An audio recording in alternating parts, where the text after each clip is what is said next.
Law point ആണ്. അച്ഛനോ? ഞാൻ വിചാരിച്ച ഏതോ കുത്തക മുതലാളിയാണെന്ന് പേടിച്ചു പോയി. മുതലാളിമാരെ എന്തിനാ പേടിക്കുന്നത്? അവരെ മാത്രമാണ് അച്ഛാ പേടിക്കേണ്ടത്. വിപ്ലവത്തിന്റെ ശത്രുക്കൾ, സ്ഥിതി സമത്വത്തിന്റെ പാതയിലെ കുപ്പിച്ചില്ലുകൾ, കാരമുള്ളുകൾ, കാളസർപ്പങ്ങൾ. ഇങ്ങനെ പേടിച്ചുള്ളൊരു ജീവിതം നിനക്ക് വേണോ പ്രഭേ? വക്കീൽ ഭാഗം പഠിച്ചിട്ട് നീ എന്താ കോടതി പോകാത്ത? കോടതി പോകാൻ വേണ്ടി അല്ല അച്ഛൻ ഞാൻ വക്കീലായത്. നേതൃസ്ഥാനത്തേക്ക് ഉയരാൻ ഇപ്പൊ എല്ലാരും LLB എടുക്കണ്ടല്ലോ. സാധാരണക്കാരനല്ലെന്ന് മറ്റുള്ളവരെ തോന്നിക്കാൻ ഇതാണ് അച്ഛാ പറ്റിയ മാർഗം. കോടതി കേസ് ജയിക്കാനൊക്കെ നല്ല മിടുക്ക് വേണ്ടേ? നീ ലോ പോയിന്റ്സ് ഒക്കെ എഴുതിയെടുക്കാണെന്നാ ഞാൻ കരുതിയത്. അല്ല, ഇത് ഞങ്ങളുടെ താത്വികമായ പുസ്തകങ്ങളാണ്. ഞാനാണിപ്പോ മാനങ്കര മണ്ഡലത്തിലെ പാർട്ടിയുടെ ബുദ്ധിജീവി. സ്റ്റഡി ക്ലാസ്സുകളൊക്കെ എടുക്കുന്നത് ഇപ്പൊ ഞാനാണ്. ബുദ്ധിജീവി ആയില്ലെങ്കിൽ ഭയങ്കര പ്രശ്നമാണ് അച്ഛാ. എന്ത് പ്രശ്നം? സമരത്തിന് പോണം, അടിപിടിക്ക് പോണം, അങ്ങനെ പല രീതിയിലും നമ്മുടെ തടി കേടാകും. ബുദ്ധിജീവി ആകുമ്പോൾ നമ്മൾ പുറകിലിരുന്ന് ചുമ്മാ ആഹ്വാനങ്ങൾ ചെയ്തുകൊണ്ടിരുന്നാൽ മതി. ഫാക്ടറി അടച്ചു പൂട്ടിക്കുക, പോലീസിനെ ആക്രമിക്കുക, മുതലാളിയെ കുത്തിക്കൊല്ലുക. നമ്മളൊന്നും അറിയണ്ടല്ലോ, എല്ലാ അണികൾ ചെയ്തോളും. അപ്പൊ ഈ രാഷ്ട്രീയം എന്ന് പറഞ്ഞാൽ കൊല്ലും കൊലയാണോ? അതായത് മനുഷ്യന്റെ ബേസിക് നീഡ്സ് എന്തൊക്കെയാണ്? Food, clothing, shelter. അതാണല്ലോ. അത് മാറി. ലോകത്ത് എവിടെയെങ്കിലും ഫുഡിന് വേണ്ടിയോ ക്ലോത്തിങ്ങിന് വേണ്ടിയോ ഷെൽട്ടറിന് വേണ്ടിയോ സമരം നടന്നിട്ടുണ്ടോ? അതില്ല. സ്വാതന്ത്ര്യത്തിന് വേണ്ടി നടന്നിട്ടുണ്ട്. സ്വാതന്ത്ര്യത്തിന് വേണ്ടി മാത്രമേ നടന്നിട്ടുള്ളൂ. ഉട്ടോപ്യൻ യുഗത്തിലല്ല നമ്മൾ ജീവിക്കുന്നത്. റിവിഷനിസ്റ്റുകൾ, പ്രോലറ്റേറിയറ്റ്സിന്റെ കാലാകാലങ്ങളായിട്ടുള്ള വിഘടനവാദം. എന്താണ് ഒക്ടോബർ വിപ്ലവം? വാട്ട് ഈസ് ചൈനീസ് മതിൽ? പറയൂ.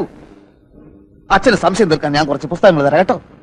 ഈ ഭരണം കയ്യിലുള്ളപ്പോഴേ പാർട്ടിയെ വളർത്താൻ പറ്റും. അല്ലാതെ ഭരണം പോയിട്ട് പിന്നെ പറഞ്ഞിട്ട് പറയില്ല. പാർട്ടി വളർത്തലും അച്ചടക്കം കൂടി ഒരുമിച്ച് പറഞ്ഞാൽ എന്താ ചെയ്യാ? അതാണ് പ്രശ്നം.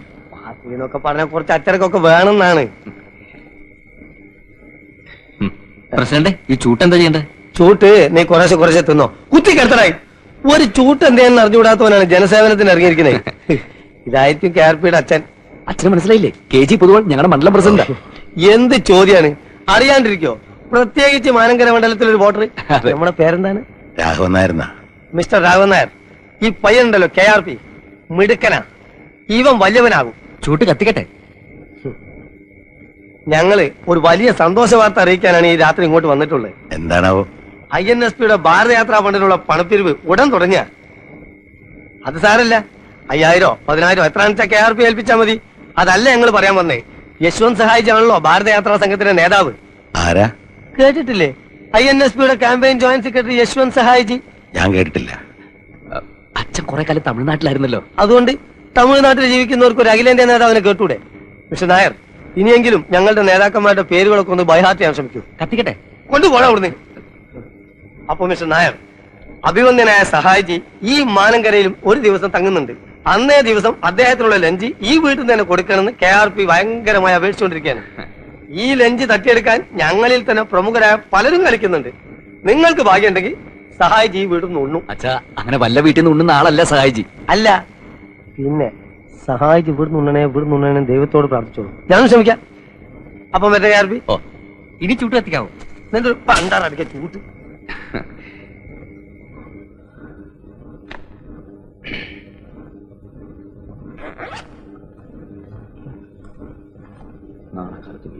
പ്രകാശ. എന്താ അച്ഛാ? അല്ല, നിന്റെ നേതാവ് വേറെന്തോ ഒരു പേരാണല്ലോ നിന്നെ വിളിച്ചത്. RSPയോ KSPയോ? അല്ലച്ചാ, KRP. പൊളിറ്റിക്കൽ സർക്കിളിൽ ഞാൻ പറയപ്പെടുന്നത് അങ്ങനെയാ. കോട്ടപ്പള്ളി രാഘവൻ നായർ പ്രകാശൻ, അതാണ് KRP. അയ്യേ, പ്രകാശ് എന്നുള്ള പേര് നല്ലതായിരുന്നില്ലേ? പക്ഷെ ഒരു രാഷ്ട്രീയ നേതാവിന് 3 അക്ഷരമുള്ള ഇംഗ്ലീഷ് പേര് രാശിയ. ഇപ്പോ MGR, NTR, PKB, EMS, AKG എല്ലാം 3 അക്ഷരല്ലേ? ഞാൻ KRP 3 അക്ഷരം. ഓ, അതാണല്ലേ. പക്ഷെ മോൻ ഇത്ര വലിയ നേതാവൊക്കെ ആയിട്ടും നമ്മുടെ ആനന്ദനെ ഒന്ന് സഹായിക്കുന്നില്ലല്ലോ. ഏതാനന്ദൻ? നിന്റെ ചേച്ചിയുടെ ഭർത്താവ്, അല്ലാണ്ടാരാ? ഓ, അതാണോ? അച്ഛാ, അളിയൻ ചേട്ടന്റെ കൂടെ കൂട്ടുകൂടി ഞങ്ങളുടെ പാർട്ടിക്കാരെ മുഴുവൻ തല്ലിച്ചതച്ചതാ. അച്ഛനറിയോ, ഇപ്പൊ ഇവിടെ വന്നില്ലേ ഞങ്ങളുടെ മണ്ഡലം പ്രസിഡന്റ് പൊതുവാൾജി? അങ്ങയുടെ ഫ്രണ്ടിൽ തള്ളിയിരിക്കുന്നതിന്റെ പല്ലച്ഛൻ ശ്രദ്ധിച്ചോ? അത് വെപ്പാ, അളിയന്റെ പണിയാ. ഞാൻ അറിഞ്ഞുകൊണ്ട് അളിയന് വല്ല സഹായം ചെയ്താൽ അതെന്റെ പൊളിറ്റിക്കൽ കരിയറിനെ മുഴുവൻ ബാധിക്കും. അച്ഛൻ വേറെ എന്തുകൊണ്ടും പറഞ്ഞോ? 6 മാസം കൊണ്ട് ഞങ്ങളുടെ മന്ത്രിസഭ വീഴുന്നും പറഞ്ഞ് ചൊറിയും കുത്തിര ആളിരിക്കുന്നുണ്ടല്ലോ ഇവിടെ. മൂപ്പരോട് പറ അളിയനെ രക്ഷിക്കാൻ. നിങ്ങൾ എന്താണെന്ന് വെച്ചാൽ തീരുമാനിച്ചു. ഒത്തിരി പണം ചെലവാക്കി പഠിപ്പിച്ചിട്ടും 2 ആള് ഒരു ജോലിക്കും പോകുന്നില്ലോ എന്നാ എന്റെ വിഷമം. എന്റെ കാര്യം അച്ഛൻ വിട്ടേക്ക്. അച്ഛാ, ഈ രാഷ്ട്രീയ പ്രവർത്തനം ഇപ്പൊ പഴയതുപോലെ ജയിലിൽ കിടക്കലും സ്വാതന്ത്ര്യം വാങ്ങലൊന്നും അല്ല. പിന്നെ ഞങ്ങൾക്ക് ഇപ്പൊ അധികാരം കയ്യിലുള്ളതുകൊണ്ട് ഒരു പ്രശ്നമില്ല. അച്ഛനെ മനസ്സിലായില്ലേ? മറ്റൊന്നും അച്ഛനിപ്പോ ആലോചിക്കണ്ട. സഹായിജിയുടെ ലഞ്ച് നമുക്ക് കലക്കണം. അച്ഛാ, അതോടെ KRP എന്നുള്ള പേര് നോർത്ത് ഇന്ത്യ വരെ ഫേമസ് ആവും. അവിടെയാ പിന്നെ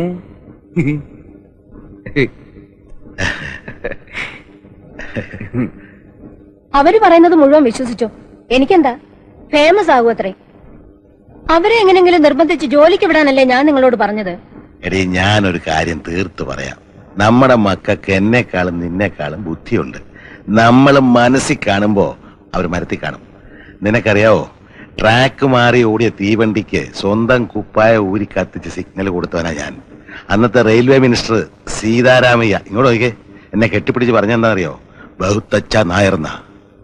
അതിനിപ്പോ ഞാനെന്ത് വേണം? നീ ഒന്നും വേണ്ട, അവര് പറഞ്ഞ ന്യായം ഉണ്ടെന്ന് ബുദ്ധിയുള്ള എനിക്ക് തോന്നി, ഞാനീ പോന്നു. പ്രഭാകരനോട് കല്യാണം കഴിക്കുന്ന കാര്യം പറഞ്ഞോ നിങ്ങള്? ആ, അത് ഞാൻ മറന്നു. ഇതാ നിങ്ങളുടെ കുഴപ്പം. സായിപ്പിനെ കാണുമ്പോ കവാത്ത് മറക്കും. ലതികയുടെ കല്യാണത്തിന് മുമ്പ് അത് നടത്തിയില്ലെങ്കിൽ നാണക്കേടാ. തന്നെയല്ല, ഞാൻ നിങ്ങളെ പോലെ ചെറുപ്പമൊന്നുമല്ല. എനിക്ക് വയസ്സായി വരിക. സഹായത്തിന് ആരെങ്കിലും ഇല്ലാതെ എങ്ങനെയാ? ഭാനു, ലതികയുടെയും പ്രഭാകരന്റെയും പ്രകാശിന്റെയും എല്ലാവരുടെയും കല്യാണം ഞാൻ അതാത് സമയത്ത് വേണ്ട പോലെ നടത്തും. ആ. നടത്തിയാ മതി.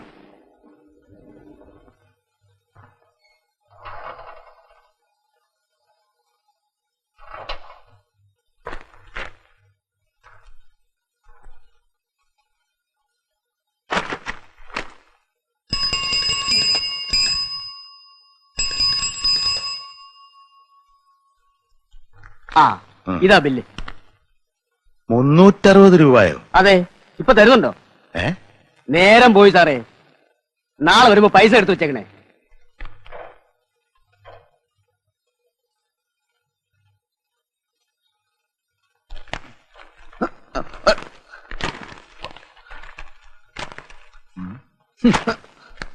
ആരാ മക്കളെ ഇത്രയും പത്രങ്ങൾക്ക് പൈസ കൊടുക്കുന്നത്? അമ്മയാണച്ചാ. മാസം 360 രൂപയോ? അവൻ വരുത്തുന്ന മൂരാച്ചി പത്രങ്ങൾ നിർത്തിയ കച്ച. ഞാൻ അയക്കുന്നത് ഇന്ന് ഇത്രയും രൂപ എങ്ങനെയാ ഭാനു പത്രത്തിന് കൊടുക്കുന്നെന്ന് എനിക്ക് മനസ്സിലാകത്തത്. അത് അച്ഛാ, ഞാൻ ഇവിടുന്ന് അങ്ങനെ അധികം ഭക്ഷണമൊന്നും കഴിക്കുന്നില്ലല്ലോ. പാർട്ടി ഓഫീസിലെ പരിപ്പോടെയും ചായ മാത്രമേ ഉള്ളൂ. ഞങ്ങൾ അധ്വാനിക്കുന്ന ജനവിഭാഗമാണല്ലോ. ഇത് അമ്മ എന്റെ ഭക്ഷണത്തിൽ നിന്ന് ലാഭിക്കുന്നതാ. ബഡ്ജറ്റിൽ ഗംഭീര നികുതി ഇളവ്. കഴിഞ്ഞ സർക്കാർ പാവങ്ങളുടെ മേൽ അടിച്ചേൽപ്പിച്ചിരുന്ന അമിത നികുതികൾ റദ്ദാക്കിക്കൊണ്ടതാണ് പുതിയ സർക്കാരിന്റെ ബഡ്ജറ്റ്. വിപ്ലവാത്മകമായ നികുതി ഇളവുകളാണ് പുതിയ സർക്കാർ പ്രഖ്യാപിച്ചിട്ടുള്ളത്. ഉള്ളിയുടെ വില കുതിച്ചുയർന്നു. കൊച്ചി ആഗസ്റ്റ് 17. 3 മാസം മുൻപ് വരെ 40 കിലോ അടങ്ങുന്ന ഒരു ചാക്ക് വലിയ ഉള്ളിക്ക് 70 രൂപയായിരുന്നത് പുതിയ സർക്കാർ വന്നതിന് ശേഷം 8 ഇരട്ടിയായി വർദ്ധിച്ച് 540 രൂപയായിരിക്കുന്നു. പാവങ്ങൾ ഇനി അങ്ങോട്ട് ഉള്ളിയില്ലാതെ ജീവിക്കേണ്ടി വരുന്ന ഒരു സ്ഥിതിവിശേഷമാണ് സംസ്ഥാനത്ത് സംജാതമായിരിക്കുന്നത്. നിത്യോപയോഗ സാധനങ്ങളായ വെണ്ണ, ചീസ്, ചീപ്പ്, കത്രിക തുടങ്ങിയവയുടെയും വില കുറഞ്ഞു. പൗഡർ, സുഗന്ധദ്രവ്യങ്ങൾ, തുണി തിന്നാൻ ഉപയോഗിക്കുന്ന സൂചി തുടങ്ങിയവയുടെയും വില കുറച്ചു.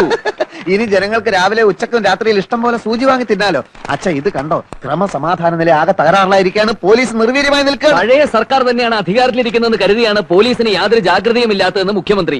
എല്ലാം ശരിയായി വരാൻ കുറച്ച് സമയം പിടിക്കും. ഇന്ന് സ്കൂൾ സമരം വല്ലതും ഉണ്ടോ പത്രത്തില്? ഇന്നൊന്നും കാണുന്നില്ല. പക്ഷേ വലിയൊരു സമരം വരാനിരിക്കുന്നുണ്ട്. എല്ലാം തകിടം മറിക്കുന്ന വിമോചന സമരം. ഒരു ബസ് കണ്ടക്ടറും സ്കൂൾ കുട്ടിയും തമ്മിൽ എന്താ പ്രശ്നമുണ്ടെന്ന് കേട്ടു. ഇന്ന് സമരമൊന്നും ഇല്ലല്ലേ? കഷ്ടായിപ്പോയി. വോട്ട് ചെയ്ത് ജയിപ്പിച്ച ജനങ്ങൾ പാഠം പഠിക്കുമെന്ന് പ്രതിപക്ഷ നേതാവ്.